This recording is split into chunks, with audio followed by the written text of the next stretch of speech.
Hi, everyone. Um, okay, can we see my screen? Yes, there it is. Okay, cool. The PowerPoint, can you see it now? Yep, we can. Awesome. Okay, cool. I'll start. Hi, everyone. It's me, Genie. My full name is on the screen here, Hien. And poetry, collage, and installation is my focus. A lot of my work is based on this mixing of image and text, but we can get into that in a little bit. First off, I just want to start out with some thank you. I want to thank Ellen Mueller and Kylie Van Note for always supporting us. I want to thank my thesis committee, Isa Gagarin and Lisa Iglesias. My mentor, Patrick Gantert, for putting up with me this past year. My MFA community, my cohorts, y'all been real. And the biggest thank you to my family, especially my dad and my sister, for keeping telling me stories and listening to me. Cảm ơn mọi người vì đôi khi không hiểu Ni đang làm gì vẫn ủng hộ Ni. Okay. um, all right, I'll start out this presentation with a short poem that I wrote for my dad during the pandemic. When this is all over, my father will be beautiful again. He will wear the sun like a hat, shadow drapes over the cucumber vine. When he reaches out, his hand can almost shape the American dream. Golden sky, smoked coffee, then black-haired reunion. He is singing a new country into existence through the palm of his hand. So I am from Ho Chi Minh City, Vietnam, and I've been in the US for over 8 years. What I struggle with the most is finding home and belonging. Most of the time, I don't feel like I am Vietnamese enough, nor could I ever feel like I am American enough.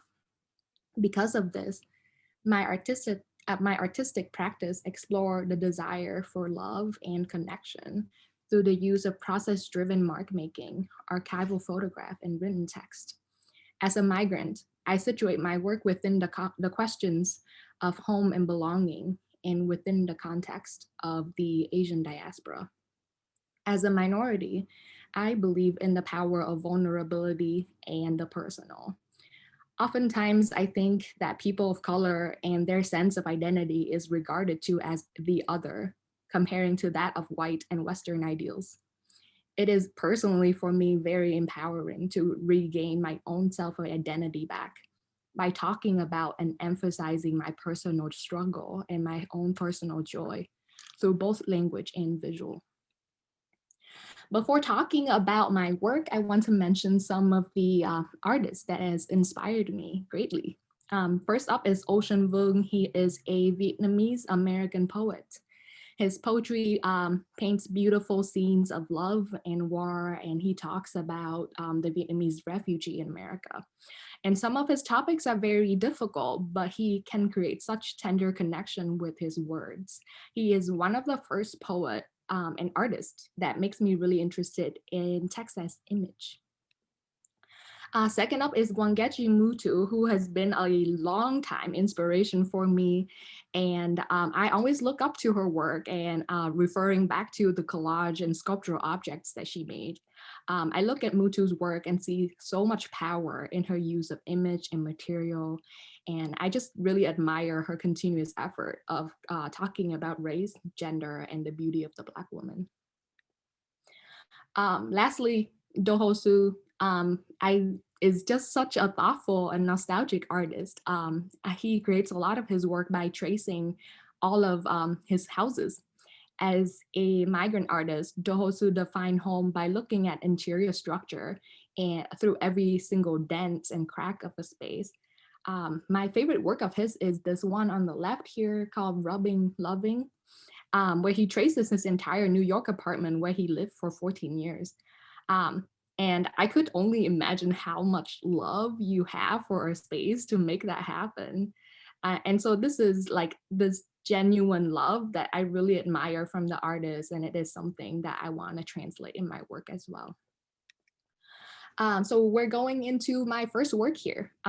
This work is an installation I created as an effort to understand my parents, holistically, beyond the fact that they're just my mom and my dad. So this work has a 28 by 32 inch silk replica of my parents' wedding photo hanging above this 6 by 8 collage, compiling their images, stories, and my own memories of them. I wanted to know them as human beings who have their own hopes and dreams, their own flaws and desires, in order to understand our parent and child dynamic. And I just also wanted to exhibit my love for them. Um, this piece presents itself to the audience with multiple windows of narrative. There is no suggested beginning or ending. By having it at this 360-degree viewing angle, it acts as like a map, and it just lets the viewers enter and exit through many different entry points. And so I wanted the work to forego any solid direction of how to experience it. With the hand-painted mark, drawing and transfer image overlaid with the physical object, like and the prints and the tape, I want to present the ephemeral process of remembrance. By doing this project, I wanted to look at the people who gave me life, so to further examine my relationship to home. And this is a loop video of that silk photograph. All right. Okay, this next work I created inspired by Saidiya Hartman's book, Wayward Lives, Beautiful Experiments. In the book, Hartman talks about the idea of the document and how it is often used as a device to track or trace people of color and to use as evidence, and it rarely ever documents joy. So this was my take on that idea. And this is an experiment through which I look at how our identity of self can be depicted both through personal expression and through the eye of the state. The use of government IDs such as like passports and I-94 combining with language of authority like category, prejudice, lawful, creates an identity that is only just rows of numbers, expiring names, and legality. Above these official IDs are some of the selfies that I've taken over the 8 years that I've been in the US. Both forms of documentations are fleeting in its own way, yet both made up how one views themselves. So in my installation, I worked primarily with the process of transferring images. With this way of working, the image becomes illegible and ambiguous, yet it still holds the essence of what once was. When I work with image and vernacular photography, I believe it to be an honest record of time and emotional state. I believe it to be, the image is pungent yet vulnerable and truthful. This resonates with a quote by philosopher and critic Julia Kristeva. The symbolic order is assured as soon as there are images in which one unfailingly believes, for belief itself is an image. The two sorts of image are constituted by the same processes and start with the same terms, memory, sight, and love or will. This leads to my newest work, currently untitled. With my mom passed away 5 years ago, I wanted to create a space for grieving and loving. I gathered photographs taken during the time she was dying, combining that with text, mark making, and materials of the present to try and visualize how encompassing this loss was and what it takes for me to move forward. What is the grieving ritual looks like. There is an overwhelming amount of emotions and documentation from this different kinds of painting to photos to writing and just scribblings. This wall offers no rest to the audience. It is just a compilation of different emotional stages of grieving. Some of it makes sense. Some of it is just my incoherent thoughts. It isn't until you turn to the other wall that you find a place to rest, and it is still so lonely. It is simply a cityscape outside the hospital room where she was staying. There are buildings with implied inhabitants, yet empties of human figures. the suggestion for other homes, other houses, other families without their mother dying was an enticing escape as I was going through these emotions. And the installation ends here in this hallway with a silk cloth hanging above with the text saying, "Maybe then you'll find me," blowing against the sunlight like a soft nod towards this healing journey. And that's it for my presentation today. Thank you for spending some time with me. And I can open the Zoom up for questions. Thank you so much, Jeannie. That was fantastic. While we wait for a few questions to populate in the chat, would you mind putting, if you have a URL you'd like to share with people? Oh, and here we go. All right, we've got our first question is from Lucas. He asks, I noticed that you use multiple mediums, such as writing, photos, and drawing to represent a memory or experience. What material do you think best translates your message? I think that I am obviously very attracted to silk and paper. I think there is, I combine like a lot of different materials together because I like this. I like working with memories, and I like the way that layering and overlaying really translate like the non-coherent and ephemeral part of memory. But to me, paper is just so versatile. And then when you recreate it and redrawing new thing, it's like allowing for more beginnings almost. And it's like you can recycle old paper to make new paper. And so that's my reasoning for using a lot of paper. And for silk, I just really like silk as a material because when you move between silk, it acts almost as if there is a figure there, but there isn't. And then it just moves along with the body, and then it comes back to itself.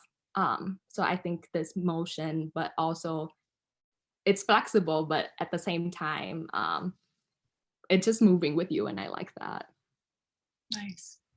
Here's a question from Shoshana. I'm glad she asked this because I'm also curious. How does text and image work together in your practice? I'd love to hear how you think about those two. Yeah, so it depends. Usually I write a lot first. And so a lot of my work, I generate the writing part first, and my images come almost either like at the same time or after.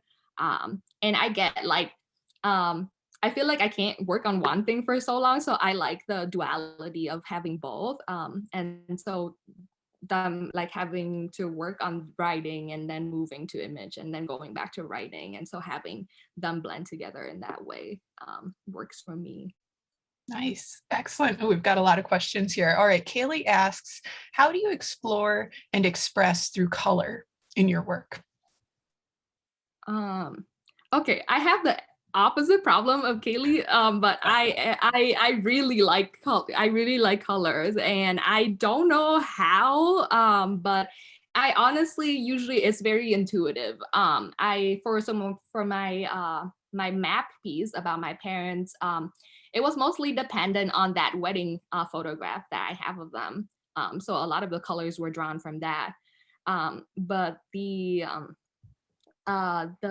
this piece that I just made about grief, the blue was sourced from different kinds of blues that I was just trying to recreate the hospital room that she was in. But I also didn't want to create an exact replica of that room because it's more of like a feeling than a room. So I kind of just build upon that blue, and I don't know. Yeah, it works on top of that color. Absolutely. Well, that absolutely came through in that piece. It was a really moving experience. So, all right, next up, we've got a great question from Rio. And they ask, how do you reconcile or perhaps even just sit with sharing grief in a public way, but it also being such a personal emotion?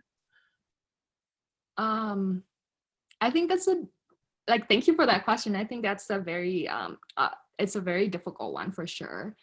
I think it takes a lot of processing beforehand. I don't know if I'm entirely comfortable sharing it with the public yet, but I think as just with most of my art, I wanted to create a work that is more honest and truthful to me, and since I make work that happens to be in the public and the public see it, it's more, a lot of this is for me, that I wanted the work to be therapeutic and healing, for myself.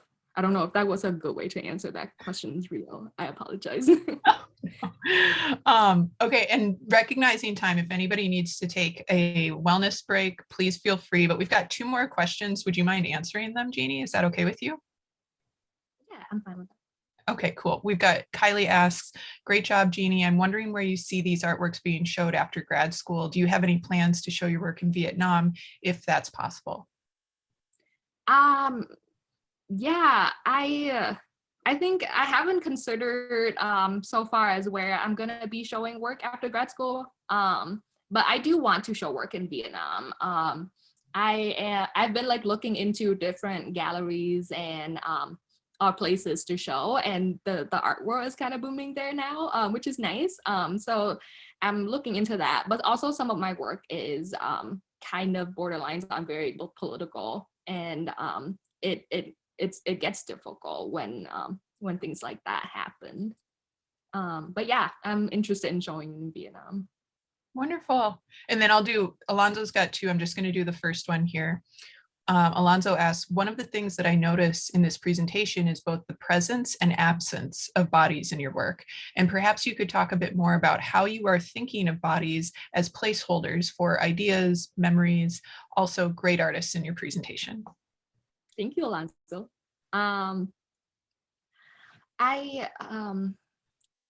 I think of the body a lot in my work in terms of scale, because all of my installations are fairly large, and it takes me quite a while to complete them. And I think it is like the physical labor in the work, even when the body is absent, that you can see hints of the body that is still there. I also think of the body as home, for me, just in terms of like being a migrant person, and that regardless of where I'm moving in this world, I carry this vessel with me. And for a lot of time, it's been very comforting to referring back to that. So even though the body isn't like super present in my work, I think of them, of my body that way in my work. Excellent. And Alonzo pointed out I scrolled too fast, and I thought I saw 2 from Alonzo, but the second one is from Alondra. I'm going to pose this one, and then that we'll have to end there just to be respectful of time. Alondra asks, I appreciate the vulnerability and the intimacy. I wonder, how does your family react to your work, and what conversations have you had with them about it? Okay. So I don't really, I asked them for sources, and I asked them for stories and images and stuff. But my dad especially doesn't know what the hell I'm doing. And I mean, I invited him to this talk, so we'll see if he figure out how Zoom works. But my sister is here, and I'm interested to talk to her later to see what she thinks. But yeah, I think a lot of this work is, this body of work is very new for me too. It's very vulnerable. But I just have been like processing this in my head too. And I think that's why I invited them here, to see what they think, and then we can go from there. It's new. Wonderful. I'm glad it's an opportunity to share. So thank you so much, Jeannie. And what we'll do is let's give Hien a chance to share the screen, and we'll start right away at 10:10.